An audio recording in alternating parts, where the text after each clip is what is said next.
جس باپ کی 3 بیٹیاں ہوں گی اور جس نے ان کو پالا ہوگا، بڑا کیا ہوگا، ان کو پڑھایا ہوگا، ان کو اچھا ادب سکھلایا ہوگا، اللہ کے نبی فرماتے ہیں یہ تینوں بچیاں، پھر اس نے جن کی شادی کر دی ہوگی، ان بچیوں کا نکاح کر دیا ہوگا، ان کا گھر بسا دیا ہوگا، ان کو دیندار لڑکوں کے نکاح میں دے دیا ہوگا، قیامت کے دن یہ بچیوں کا باپ ان 3 لڑکیوں کی شادی کرانے والا قیامت کے دن میرا پڑوسی بن کر رہے گا۔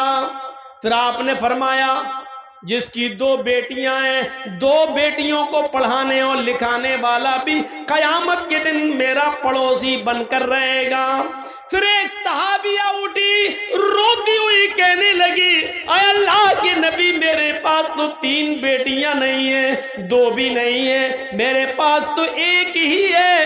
اللہ کے نبی فرماتے ہیں ایک بیٹی کو ہی پڑھا لکھا، اچھا ادب سکھلا، اس کی شادی کسی دیندار لڑکے کے ساتھ بالغ ہو جانے کے بعد کر دے، وہ ایک بچی کی پرورش کرنے والا بھی قیامت کے دن میرا پڑوسی بن کر رہے گا۔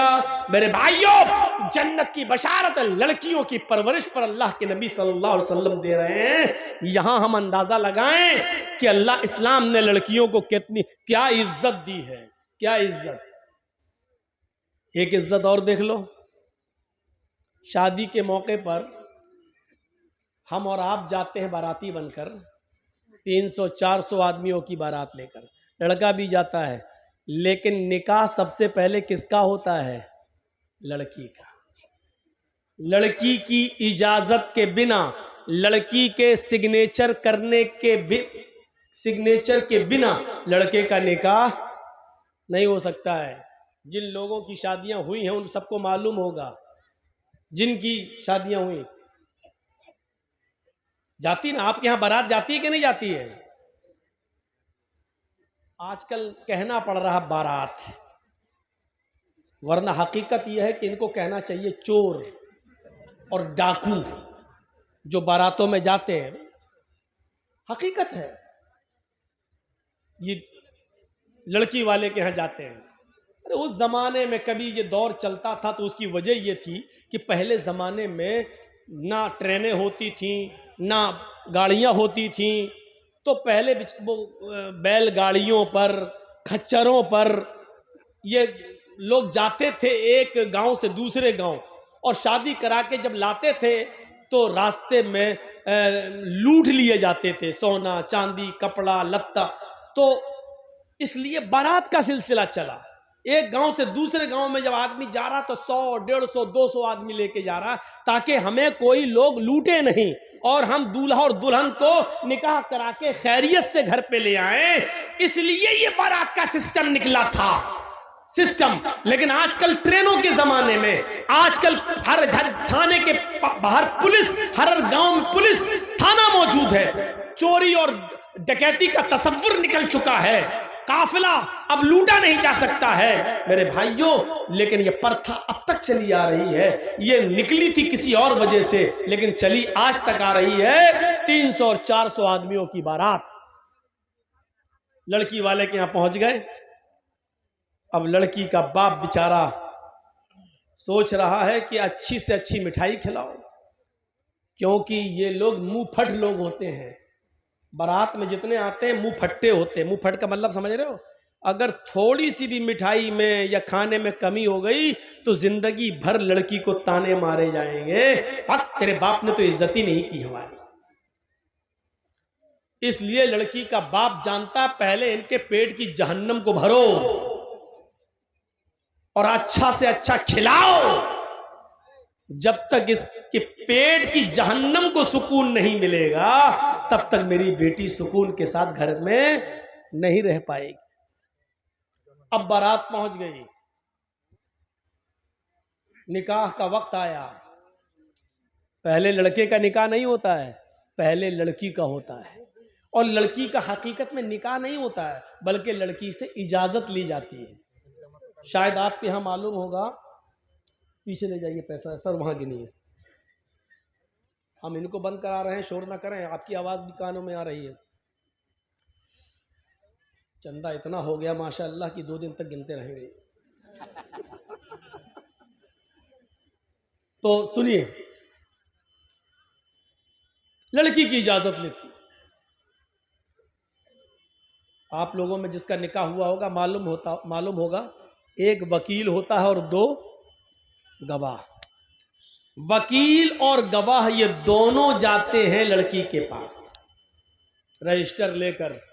یہ طے ہو جاتا ہے اسی وقت، مہر کتنا ہوگا، یہ کتنا ہوگا، لڑکے کا نام، لڑکے کے باپ کا نام، لڑکے کی عمر، محلہ، گاؤں سب لکھ دیا جاتا ہے، اور پورا مہر اتنا اتنا سب لکھ کے اس کے بعد لڑکی کے پاس جایا جاتا ہے. ایک وکیل ہوتا ہے اور 2 گواہ. اور لڑکی کے پاس جب جاتے ہیں تو وہ اس لڑکی کو گھیرے رہتی ہیں بہت سی سہیلیاں اس کی اور تمام لڑکیاں. وہاں رجسٹر رکھ دیا جاتا ہے اور اس وقت وکیل پوچھتا ہے. وکیل کی ذمہ داری ہے کہ وہ پوچھے، سرپرست کی ذمہ داری ہے کہ وہ پوچھے. جیسے مان لیجئے کسی لڑکی کا نام زینب ہے یا کسی لڑکی کا نام اسما ہے، تو اب ایسے پوچھا جائے گا. وہ وکیل اتنا جاننے والا ہونا چاہیے، ہر آدمی کو وکیل مت بنائیے. اب اس لڑکی سے یہ پوچھے کہ ہاں اسما یا ہاں زینب، فلاں فلاں کی بیٹی زینب فلاں فلاں کے بیٹے اس نام کا، مثلا محمد اسلم کسی کا نام ہے اور اس کے باپ کا نام محمد اکرم ہے. ہاں محمد اسلم صاحب سن آف محمد اکرم یا اکرم صاحب کے بیٹے محمد اسلم کے ساتھ آپ کا نکاح اتنے روپے مہر کے عوض، یا اتنا سونا یا اتنی چاندی یا اتنا کپڑا مہر کے عوض آپ کو ان کے نکاح میں دیا جا رہا ہے. کیا آپ اس لڑکے کو نکاح میں قبول کرتی ہیں؟ کیا وہ لڑکا آپ کو قبول ہے؟ وکیل زور سے پوچھے گا، اتنی زور سے کہ اس لڑکی کے کان میں یہ آواز جائے. اب 2 طریقے ہیں. ایک چیز تو یہ ہے کہ لڑکی بول دے ہاں مجھے وہ قبول ہے، اور اگر نہیں بولتی ہے، خاموش رہتی ہے، تو وہ بھی کافی ہے. اللہ کے نبی نے فرمایا اذنها سماتها، اس لڑکی کی خاموشی ہی اس کی اجازت ہے. زبردستی اس سے نہیں کہلوایا جائے گا. کچھ جاہل لوگ پہنچ جاتے، قبول کیا، اب وہ خاموش ہے. بتاؤ بیٹا قبول کیا؟ بیٹا ہم نے سنا نہیں، بولو قبول کیا. اب وہ شرم، بیچاری کنواری لڑکی ہے، شرم آ رہی ہے. وہ الگ بات ہے کہ آج کے ماحول میں تو واٹس ایپ پہ خوب بات کرتی تھی، اس دن شرم آ رہی ہے. یہاں تو رات بھر چیٹنگ ہوتی رہتی تھی، لیکن اس دن شرم آ رہی ہے. ایک دکھاوا بھی ہوتا ہے، لیکن ہمیں وہ نہیں دیکھنا، ہمیں حدیث دیکھنا ہے. کچھ جاہل لوگ وہاں بار بار پوچھیں گے بولو، اور وہاں اس کی سہیلیاں بیٹھی رہتی ہیں، وہ کوہنی مار مار کے کہتی ہیں بول بول، ارے بول دے، ہاں کہہ دے میں نے قبول کیا، بول بول. اور پھر اس سے زبردستی بلوا کر کہتی ہیں، بیچاری کہتی ہے کہ میں نے قبول کیا. جہالت کی ساری حدیں توڑ دی جاتی ہیں. یہ سب سے بڑی جہالت ہے کہ اس کے منہ سے کہلوایا جا رہا ہے. جب اللہ کے نبی نے کہہ دیا اذنها سماتها، اس کی خاموشی اس کی اجازت ہے. ایک بار پوچھیے آپ، 3 بار بھی پوچھنے کی ضرورت نہیں ہے. سنا نہ ہو تو وہ لڑکی کہے جی کیا کہا آپ نے، تب آپ دوبارہ کہیے. جب وہ لڑکی سن چکی ہے آپ کی بات تو دوبارہ آپ کیوں کہہ رہے ہیں؟ 3 بار آپ کیوں کہہ رہے ہیں؟ نہ 2 بار کہنا سنت ہے، نہ 3 بار کہنا سنت ہے. زور سے بولنا ضروری ہے. آپ پہلی بار اتنی زور سے بولیے کہ لڑکی سن لے. ہاں زینب فلاں کی بیٹی، آپ کا نکاح محمد اسلم اکرم صاحب کے بیٹے کے ساتھ 5000 روپے مبلغ مہر علاوہ نان نفقہ آپ کو ان کے نکاح میں دیا جا رہا ہے. کیا آپ اس لڑکے کو قبول کرتی ہیں؟ اتنی زور سے آپ بول دیجئے پہلی بار. شرم سے اس کا سر نیچے جھک جائے گا. اس کی خاموشی اس کی اجازت ہے. اگر وہ خاموش ہے تو سمجھ لو کہ اس نے اجازت دے دی. رجسٹر آگے بڑھا دیجئے، اس سے سائن کرا لیجئے اور لے کے چلے آئیے اور کہیے کہ لڑکی نے سائن کر دی ہے، لڑکی نے اجازت دے دی ہے. اس کے منہ سے قبول ہے کا لفظ زبردستی مت کہلوائیے. یہ اس عورت کے لیے ہے جو شادی شدہ ہو اور جس کی طلاق ہو چکی ہو. اس کو آپ دوبارہ نکاح اس کا ہو رہا، اس کو بولنا پڑے گا، کیونکہ اب اس کے اندر سے شرم نکل چکی ہے، اب وہ دوسری شادی کر رہی ہے، اس لیے اس کو بولنا پڑے گا۔ یا جس کا شوہر انتقال کر گیا عدت گزار کے، وہ دوسری شادی کر رہی ہے، تو اس وقت اس کو بولنا پڑے گا ہاں مجھے فلاں آدمی قبول ہے۔ لیکن کنواری لڑکی جس کی شادی نہیں ہوئی ہے، اس کی خاموشی ہی اس کی اجازت ہے، اور بس رجسٹر لے کے آئیے اور پھر لڑکے کا نکاح آپ پڑھائیے، لڑکے کا نکاح ہوگا، لڑکی کی اجازت لی جائے گی۔ اور یاد رکھنا، دنیا کا کتنا ہی امیر باپ ہو، کتنا ہی بڑا مولوی ہو، کتنا ہی بڑا سرپنچ اور چودھری ہو، اگر اس نے اپنی بیٹی کی مرضی کے خلاف اس کی شادی کسی دوسری جگہ کر دی تو اس شادی کا کوئی اعتبار نہیں ہے شریعت کے اندر۔ مثلا ہم جہاں کرنا چاہ رہے ہیں شادی، میری بیٹی وہاں تیار نہیں ہے، میری بیٹی جہاں شادی کرنا چاہ رہی ہے وہاں ہم نہیں چاہتے کہ وہ شادی کرے، ہم نے اپنی پسند کا لڑکا لا کر اس کا نکاح کرا دیا، اور بیٹی مجبور ہو کر اس کے ساتھ نکاح کرتی ہے، لیکن وہ قاضی سے یہ کہتی ہے، قاضی صاحب نکاح پڑھانے والے سے کہتی ہے مولانا صاحب یہ نکاح میری مرضی کے خلاف، میرے باپ نے جو لڑکا لا کر رکھ دیا ہے یہ دل سے مجھے پسند نہیں ہے، قاضی صاحب نکاح نہیں پڑھائیں گے، اور اگر پڑھا دیتے ہیں تو اس کے نکاح کی کوئی حیثیت نہیں ہے۔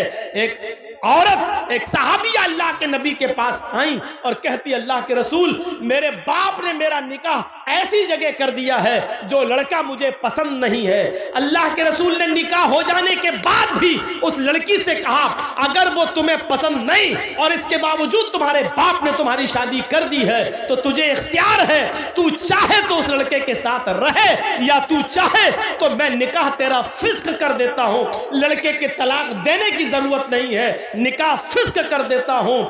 ایک عدت گزارے گی حیض کی، جس کا نکاح فسق ہوگا اس کی عدت 3 مہینے نہیں ہے، صرف ایک حیض اس کی، ایک پیریڈ اس کی عدت ہے۔ تم ایک پیریڈ، ایک ماہواری، ایک MC، بس یہ پیریڈ گزارو، اور جیسے ہی تمہارا مہینہ ہو، مہینہ سے ختم ہونے کے بعد ہی تم دوسری شادی کر سکتی ہو اپنے من پسند لڑکے کے ساتھ۔ لیکن لڑکی کو شادی کے لیے ولی کی سخت ضرورت ہے، اپنے باپ کی، سرپرست کی، مالک کی ضرورت ہے۔ لڑکی، یہ سچ ہے کہ لڑکی کی مرضی کے بغیر نکاح نہیں ہوگا، لیکن یہ بھی سچ ہے کہ لڑکی اپنی مرضی سے اکیلے بھی نکاح نہیں کر سکتی ہے، اس کو نکاح کے لیے ولی کی اجازت چاہیے، اور ولی اس کا باپ ہے۔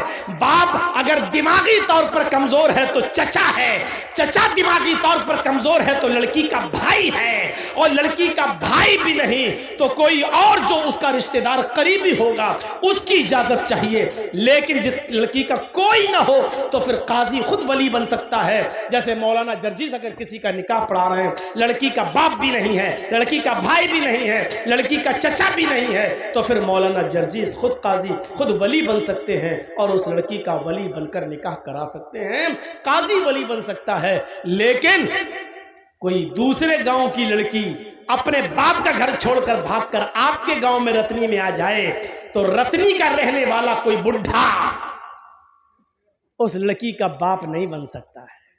ہوتا ہے ایسا، سمجھ رہے ہیں نا؟ کسی دوسرے گاؤں کی کوئی لڑکی بھاگ کے رتنی میں آ گئی، رتنی کے لڑکے کے ساتھ شادی کرنا چاہتی ہے، اب اس کے باپ نے کہہ دیا تو بھاگ کے گئی ہے، میرے گھر میں اگر قدم رکھے گی تو ہم ٹانگیں کاٹ دیں گے تیرے، مرتے دم تک تجھ سے رشتہ ختم۔ اب وہ لڑکی وہاں نہیں جانا چاہ رہی ہے، یہاں ایک بڈھا اٹھتا ہے، حاجی ہے صاحب، پان منہ میں کھاتے ہیں، سعودیہ کا رومال ڈالے ہوئے ہیں، بیٹا کوئی بات نہیں، میں تمہارا باپ بن جاتا ہے۔ تیرے باپ بن جانے سے رشتہ جائز نہیں ہو جائے گا، وہ لڑکی بھاگ کر آئی ہے، نہ کسی کے باپ کے بن جانے سے، نہ حاجی اور نمازی کوئی مولوی بھی اس کا باپ نہیں بن سکتا ہے۔ منہ بولے باپ کی کوئی حیثیت نہیں ہے شریعت کے اندر۔ کل یہ لڑکی اگر حج کرنے جاتی ہے تو منہ بولے باپ کے ساتھ نہیں جا سکتی ہے، منہ بولے بھائی کے ساتھ نہیں جا سکتی ہے۔ شریعت نے یہ اجازت نہیں دی جو چاہے اس کا باپ بن جائے، پھر تو کولڈ میرج بھی اسلام میں جائز ہو جائے گی، جبکہ ہمارا سب کا اجتماعی فتویٰ ہے، دیوبندی، بریلوی، یہاں تک کہ شیعہ بھی، یہاں تک کہ اہل حدیث بھی، سب کا اجتماعی فیصلہ ہے اور اجتماعی فتویٰ ہے کہ کولڈ میرج ماں باپ کی اجازت کے بغیر جو لڑکے اور لڑکیاں کولڈ میں کر رہے ہیں، اسلام کے اندر، شریعت کے اندر اس کولڈ میرج کی کوئی حیثیت نہیں ہے، یہ جائز نہیں ہے۔ کولڈ میرج کے باوجود لڑکا اور لڑکی زنا کاری کریں گے، حرام کاری کریں گے، ان سے جتنی اولاد پیدا ہوگی سب حرامی اور ناجائز اولادیں مانی جائیں گی۔ میرے پیارے ساتھیوں، شریعت کے اندر ولی چاہیے، ولی، لڑکی کو ولی۔ تو اتنی عزت دی ہے اسلام نے عورت کو کہ عورت اپنی مرضی سے پہلے لڑکی کا نکاح ہوگا، اجازت لی جائے گی، اس کے بعد لڑکے کا نکاح ہوگا۔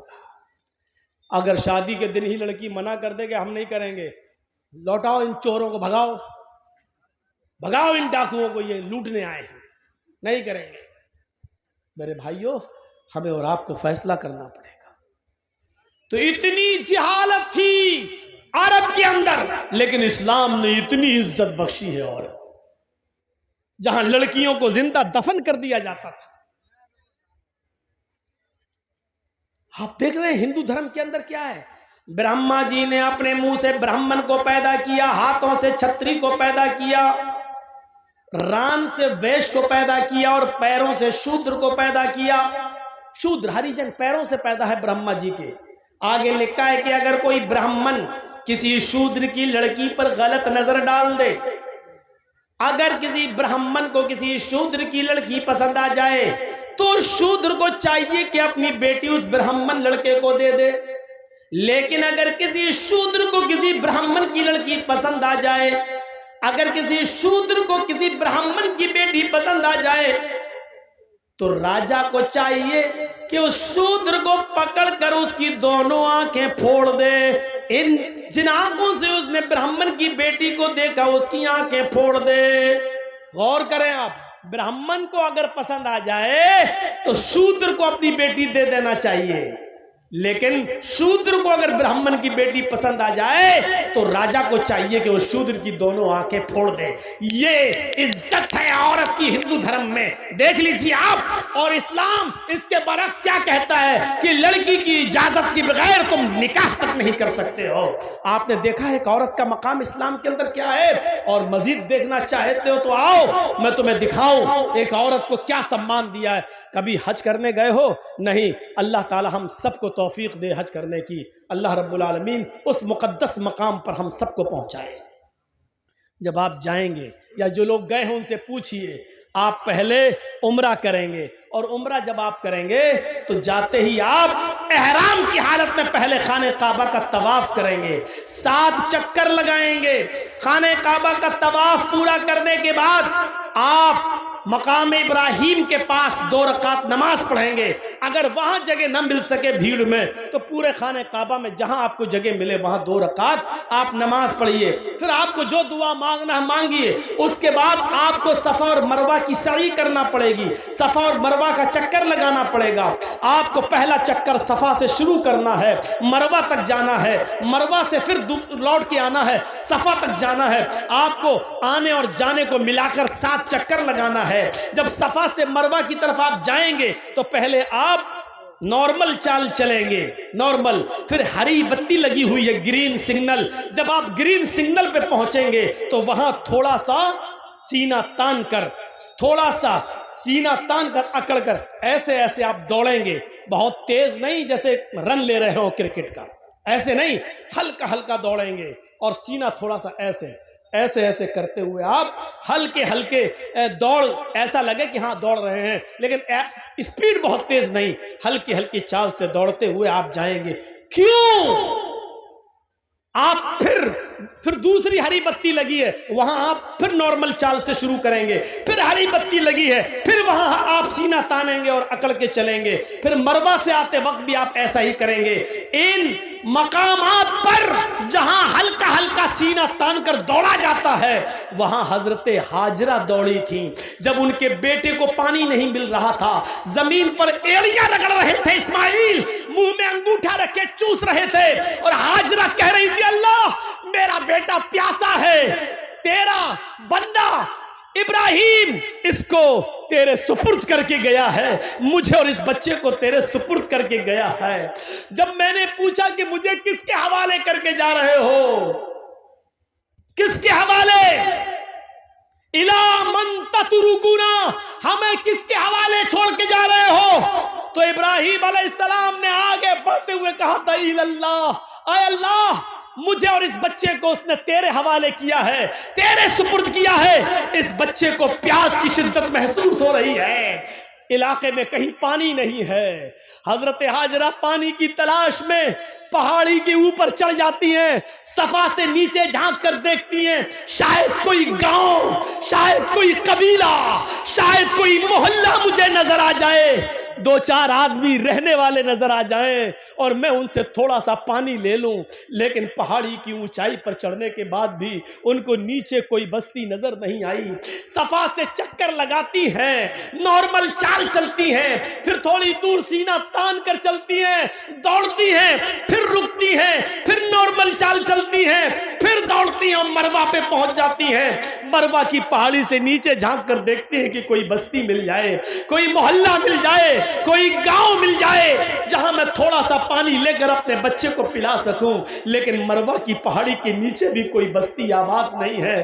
لیکن اپنے بچے کو دیکھتی ہے، ہونٹ میں انگوٹھا رکھے ہوئے ہے، اپنے بچے کی پیاس کی خاطر پھر مروہ سے صفا، پھر صفا سے مروہ، پھر مروہ سے صفا، پھر صفا سے مروہ، 7 چکر لگا کر اپنے بیٹے کے پاس آ کر بیٹھ جاتی ہے اور کہتی ہے اللہ جتنا میں عورت ہو کر سکتی تھی کر لیا، ایک لیڈی ہو کے کر سکتی تھی کر لیا، جتنا دوڑ سکتی تھی دوڑ چکی، جتنی محنت کر سکتی تھی کر لی، اب طاقت میرے بس سے باہر ہو چکی ہے۔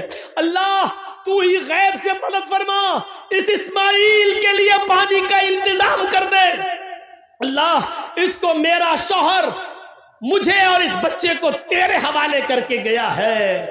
اللہ نے کہا جبریل کیا دیکھتے ہو، میری بندی نے مجھے پکارا ہے اور میرا بندہ ابراہیم میرے حوالے کر کے گیا ہے، میرے بھروسے پر چھوڑ کر گیا ہے اور میرے ہی راستے میں گیا ہے۔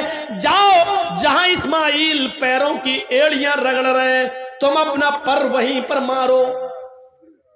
جبرائیل امین آسمان سے نیچے اترتے ہیں اور جہاں اسماعیل ایڑیاں رگڑ رہے تھے وہیں پر مارتے ہیں اور پانی کا چشمہ جاری ہو جاتا ہے، پانی بہنے لگتا ہے۔ ہاجرہ اس پانی کو دیکھ کر خوش ہو جاتی ہیں اور اس کو منڈیر باندھنے لگتی ہے۔ پانی ادھر ادھر بہنے لگا، وہ سوچ رہی تھی کہ پانی کہیں ختم نہ ہو جائے، اس لیے سمیٹنے لگی۔ کتنا سمیٹیں گی، پانی کا چشمہ نکل رہا ہے، پانی ادھر ادھر ایسے سمیٹ رہی ہیں اور عبرانی زبان میں کہہ رہی ہیں زم زم، یہ عربی کا جملہ نہیں ہے، زم زم زم زم زم کا مطلب ہوتا رک رک، ٹھہر ٹھہر، کہاں جا رہا، رک، زم زم، بار بار کہہ رہی زم زم یعنی رک رک، زم زم ٹھہر ٹھہر، یہ بار بار کہہ رہی ہیں لیکن پانی کہاں ٹھہرنے والا ہے، وہ سمیٹتی ہیں، پانی بہہ جاتا ہے۔ حضرت ہاجرہ مٹی سے ایک منڈیر باندھ دیتی ہیں تاکہ پانی ادھر ادھر نہ جائے، اسی میں جمع ہو جائے۔ میرے بھائیوں، اللہ کے نبی نے فرمایا اللہ ہاجرہ پر رحم فرمائے، اگر ہاجرہ نے اس پانی کی باؤنڈیشن نہ کی ہوتی، ہاجرہ نے اس پانی کی منڈیر نہ باندھی ہوتی، ہاجرہ نے اس پانی کو روکا نہ ہوتا تو اللہ اس پانی کو ساری دنیا میں پہنچا دیتا۔ اور جو چیز عام ہو جائے پھر اس کی قدر نہیں ہوتی۔ دیکھ رہے ہو نا، گنگا کا پانی ہر جگہ بہتا پھرتا، کوئی قدر ہے؟ جو چاہتا اس میں لیٹرین کر دیتا ہے، جو چاہتا پیشاب کر دیتا ہے، جو چاہتا اس میں پائخانہ کر رہا ہے، جو چاہتا اس میں گندگی پھینک رہا ہے۔ بار بار یوگی اور مودی سرکاروں کو لوگ للکار رہے ہیں تم تو کہہ رہے تھے ہم گنگا کی صفائی کریں گے، آج تک گنگا کی صفائی نہیں ہوئی ہے، سرکاریں کل گھرے میں کھڑی ہیں، گنگا کی صفائی نہیں ہو پا رہی ہے۔ اب اس پانی کی کوئی قدر نہیں، کیونکہ جو چیز عام ہو جاتی ہے اس کی کوئی قدر نہیں ہوتی ہے۔ آج زمزم کی قدر اس لیے ہے کیونکہ وہ عام نہیں ہوا ہے۔ حضرت حاجرہ نے اس کی مڈیر باندھی۔ اب آپ کو جو بتانا چاہتا ہوں وہ یہ، حاجرہ صفا سے مروہ تک جا رہی ہیں، کہیں کہیں سینہ تان کے جا رہی ہیں اور دوڑتی ہوئی جا رہی ہیں۔ ہر حاجی کو جہاں پہ حاجرہ دوڑی تھیں، آج حاجرہ کی سنت کو زندہ کرنا پڑتا ہے۔ وہاں ہر حاجی کو تھوڑا سا یا عمرہ کرنے والے کو سینہ تان کر دوڑنا پڑتا ہے۔ اللہ کے رسول نے عورتوں کو منع کر دیا ہے، فرمایا ہے کہ ہماری امت کی عورتیں سینہ تان کر نہیں دوڑیں گی، وہ اپنی نارمل چال میں چلیں گی، لیکن اللہ کے رسول نے حاجیوں کو، مردوں کو یہ حکم دیا ہے کہ ان کو حاجرہ کی اس ادا کو زندہ کرنا ہوگا۔ جہاں حاجرہ نارمل دوڑی تھی تمہیں نارمل دوڑنا ہے، اور جہاں حاجرہ تیز دوڑی تھی وہاں تمہیں تھوڑا تیز دوڑنا ہے۔ جہاں حاجرہ نے تھوڑا سینہ نکال کر دوڑی تھی وہاں تمہیں تھوڑا سا سینہ نکال کے دوڑنا ہے۔ میرے بھائیوں، حاجی اور معتمر، عمرہ کرنے والا حاجرہ کی اس ادا کو زندہ کرتا ہے، اور اس کو اللہ رب العالمین نے حج اور عمرہ جیسی عبادت کا ایک حصہ بنا دیا ہے۔ جہاں حاجرہ کے پیر دوڑ رہے ہیں وہی حاجی کا پیر، اور اس کو عبادت، غور کرو، لکھو میڈیا والوں، لکھو اگر تمہارے قلم میں طاقت ہے، سی آئی ڈی والوں اور وہ لوگ جو یہ کہتے ہیں کہ اسلام نے عورتوں کو پردے کی چار دیواری میں باندھ دیا ہے، عورتوں پر ظلم کیا ہے، عورتوں کو گھر سے باہر نکلنے کی اجازت نہیں ہے۔ عورت کو اسلام نے یہ عزت دی ہے کہ جہاں حاجرہ تیز دوڑی وہاں تمہیں بھی دوڑنا ہے، جہاں حاجرہ سینہ نکال کے دوڑی وہاں تمہیں بھی نکالنا ہے، اور جب تک کوئی حاجرہ کی سنت کو زندہ نہیں کرے گا اللہ اس کے حج اور عمرے کو قبول نہیں کرے گا۔ حاجرہ کے نقش پا کو، حاجرہ کے نقش قدم کو اللہ نے اپنی عبادت کا ایک حصہ بنا دیا ہے۔ ایک عورت کے نقش قدم کو اللہ نے اپنی عبادت بنا دیا ہو، اس سے بڑا ایک عورت کا مقام کیا ہو سکتا ہے؟ اس سے بڑی ایک عورت کی عزت کیا ہو سکتی ہے؟ اس سے بڑا ایک عورت کا سمان کیا ہو سکتا ہے؟ کوئی کسی مذہب نے عورت کے پیر، عورت کے ہاتھ، عورت کے قدم کو اپنی عبادت کا حصہ نہیں بنایا ہے۔ آج بھی دیکھ لیجئے ہندو دھرم کے اندر بیوی کی لمبی عمر کے لیے کوئی روزہ اور عبادت نہیں ہے، لیکن آدمی کی لمبی عمر کے لیے عورتوں کو کروا چوتھ کا روزہ رکھنا پڑتا ہے۔ یہاں الٹی گنگا بہتی ہے۔ دیکھیے، میں کسی مذہب پر تنقید نہیں کر رہا ہوں، ہر آدمی آزاد ہے، کسی بھی مذہب پر وہ عمل کر رہا ہے، ہمیں زبردستی کسی کو اپنے مذہب میں شامل نہیں کرنا، آزاد ہے وہ، لیکن موازنہ جب کیا جاتا ہے تو بتایا جاتا ہے میرے بھائیوں، ہمارے ہاں ایک مرد اگر 2 یا 3 یا 4 بیوی رکھ لے تو بڑا اعتراض، اسلام نے 4 واہ، ایک عورت کو 4 عورتوں کی اجازت ہے، ایک مرد کو، ایک عورت کو 4 مرد رکھنے کی اجازت کیوں نہیں ہے؟ بڑے اعتراضات اٹھتے ہیں۔ میرے بھائیوں، ہم چاہیں تو لوٹ کر تمہیں بھی جواب دے سکتے ہیں۔ 5 پانڈو ایک ہی پتنی رکھتے تھے، دروپتی۔ 5 پانڈوں کی ایک ہی پتنی تھی، دروپتی۔ 5 بھائیوں نے ایک ہی عورت کو رکھا تھا، دروپتی۔ آپ اندازہ لگا سکتے ہیں ہمیں وہ لوگ نصیحت کرتے ہیں جو خود شیشے کے مکان میں رہتے ہیں اور ہمارے پتھر کے مکان پر پتھر، مضبوط مکان پر پتھر مار کے گرانا چاہتے ہیں۔ ان کو یہ نہیں معلوم کہ تمہارا مکان شیشے کا ہے، اگر ادھر سے جواب میں ایک پتھر ہم نے پھینک دیا ہے تو تمہارے مکان کا حال کیا ہوگا؟ میرے بھائیوں، جو خود شیشے کے مکان میں رہتے ہوں ان کو دوسروں کے پتھر کے مکان پر پتھر پھینکنے کا حق نہیں ہے۔ ان کو ڈرنا چاہیے، اپنے مکان کے کمزور ہونے کا احساس ہونا چاہیے، احساس ان کو ہونا چاہیے۔ جو ہمارے نبی کی 11 اور 12 بیویوں پر اعتراض کرتے ہیں ان کو کرشن کنہیا کی گوپیوں کی تعداد معلوم ہونی چاہیے، 16,108